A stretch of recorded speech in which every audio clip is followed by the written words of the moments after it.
নমস্কার কৃষক বন্ধুরা, আজকে আমরা চলে এসেছি আমার লাউ চাষের জমিতে। যে এর আগে আমি একটা সেট স্প্রে করেছিলাম, যে একটি ওষুধ স্প্রে করেছিলাম যেটাতে লাউয়ের যে গায়ে একটি সুলসুলি পোকার অ্যাটাক করে।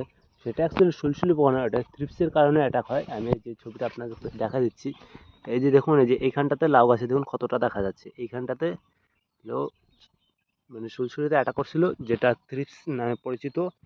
আর এই রোগের কি দমনের ওষুধ আপনারা ইউজ করবেন তার জন্য এই ভিডিওটি হচ্ছে। আর ভিডিওটি ভালো করে দেখবেন, কোনো স্কিপ না করে, ঠিক আছে?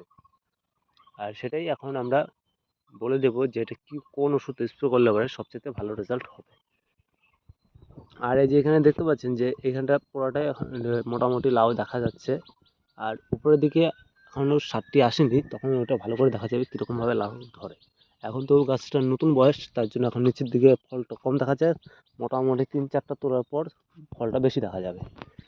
আর এই গাছগুলোতে তো দেখতে পাচ্ছেন একবারে কালারটা একবার টনটনা চকচকা আসতেছে। এটা চকচকা কালার আছে লাউটার, আপনারা দেখতে পাচ্ছেন। আর এই গায়ের এইখানটাতে দেখুন, এই যে এইখানটাতে আমি আঙুল দিয়ে দেখা দিচ্ছি, এইখানটাতে থ্রিপসের অ্যাটাক হয়েছিল। এই যে এইখানটাতে মানে যেটা সুলসুলি, যেটাকে ইল্লি বলে থাকে হিন্দিতে। আর এর জন্য আপনারা কি ওষুধ ব্যবহার করবেন? আপনারা তার জন্য দুটো ওষুধ মিক্সড করে ব্যবহার করবেন। তাতে একটা হলো থ্রিপসের কন্ট্রোল দেবে, যেটা থ্রিপসের জন্য আমি ইউজ করি।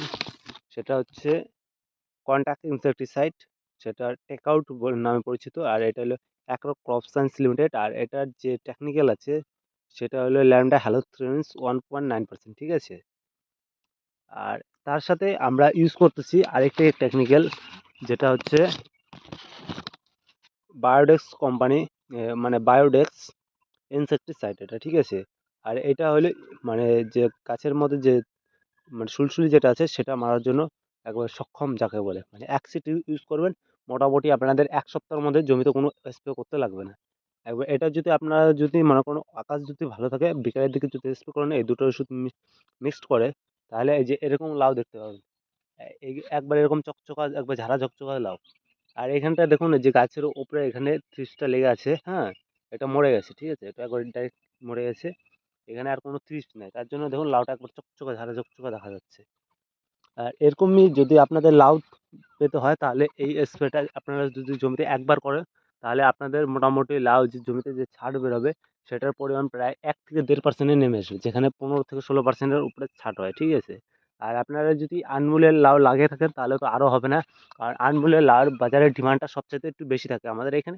আপনাদের ওইখানে কীরকম থাকে সেটা তো আমি জানি না। তাই আপনাদের বাজারে যে ডিমান্ড আছে সেই হিসেবে লাউ কাটবেন। আর আমাদের এখানে তো আনমুলের লাউর ডিমান্ডটা একটু বেশি থাকে, কারণ লাউটা পুরোটাই সবুজ হয়। আর এই লাউটার বাজারের ডিমান্ডটা, চাহিদাটা ভালো থাকে, তার জন্যই আমি এটা গাড়ি। কারণ আমাদের বাজারে যেটা খাবে আমি তো সেটাই গাড়বো। আর আপনারা আপনাদের বাজারে যেটা খাবে সেই হিসাবে মানে জমিতে চারাটা গাড়বেন, তাহলে আপনাদের প্রফিটটা ভালো হবে। আর আপনারা দেখতে পাচ্ছেন আমি মোটামুটি আপনাদের সব প্রায় লাউ গাছটাই দেখাচ্ছি।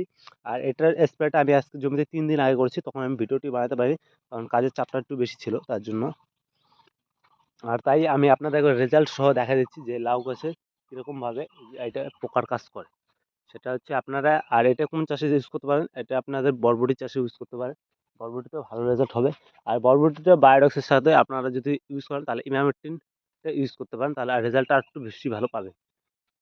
আর এই যে আপনাদেরকে এখানটাতে দেখা দিই, এটা হলো আমার মোটামুটি স্প্রে করার আগে এখানটাতে লাউ গাছে যে থ্রিপসের অ্যাটাকটা হয়েছিল, যেটা সুলসুলি আছে। আগে থ্রিপস তৈরি হয়, তারপর এই যে কালো, এই যে এখানে যে কালো কালো দেখতে পাচ্ছেন, এটা হলো কালো কালো থ্রিপস। আর এই কারণে ওই সুলসুলিটা জমিতে আসে।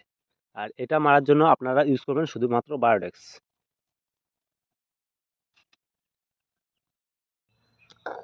আর এই ওষুধগুলো আপনারা যদি চান যে আমি শশা চাষে ইউজ করব, সেখানেও করতে পারেন। শশা গাছে শুধুমাত্র আপনারা থ্রিপস কন্ট্রোলের জন্য বায়োডেক্সটাকে বাদ দিয়ে টেকআউট আর তার সাথে জামটা ইউজ করবেন, তাহলে বায়ের কোম্পানির জাম, সেটা আরও ভালো রেজাল্ট দেবে।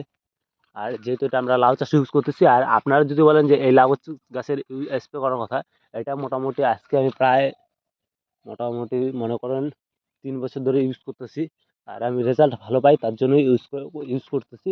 আর রেজাল্ট ভালো না হলে তো পয়সা খরচা করে লাভ নাই। আর এটার বায়োডেক্সের দাম আমাদের এখানে 50 টাকা পড়েছে, আর টেকআউটের দাম 80 টাকা রয়েছে। আপনাদের ওখানে কত নেয় সেটা কমেন্টে জানাবেন। আর তার সাথে স্প্রে করার সময় আপনারা সবসময় মাথায় রাখবেন সম্পূর্ণ গাছটাকে ভিজিয়ে দেওয়ার চেষ্টা করবেন, তাহলে কি পোকাটা ভালো মরবে। আর এখন দেখুন এই যে আমার লাউ গাছে কী হয়েছিল, প্রথমের দিকে গ্রোথটা কমে গেছিলো, এখন দেখুন লাউ গাছের জালি সেট হওয়া স্টার্ট হয়ে গেছে। এই যে এখানে আমি আঙুল দিয়ে দেখা দিচ্ছি, এই যে দেখুন এই যে এখন লাউ স্টার্ট হয়ে গেছে। এই যে মোটামুটি প্রত্যেকটা এর মধ্যে দুটো করে লাউ আছে, যে এখানেও লাউ আছে। এখন মোটামুটি আমার গাছটা গ্রোথটা কমে গেছিলো, কারণ হচ্ছে আমরা সময় মতন চাপানটা দিতে পারিনি। আর আপনারা আমার ভিডিওতে দেখতে পাবেন যে আমরা কী কী সার ইউজ করছি, তার ফলে গাছের গ্রোথটা এখন দেখুন মোটামুটি উপরটা দেখুন একবার মোটামুটি ভালো চেহারা হয়ে গেছে। আর আপনাদের যদি এরকমই ভিডিও চাই, তাহলে আপনারা কমেন্ট করবেন, আর তার সাথে চ্যানেলটিকে সাবস্ক্রাইব করবেন। আবার দেখা হচ্ছে নেক্সট ভিডিওতে। ভিডিওটি এখানেই শেষ করতেছি আজকে।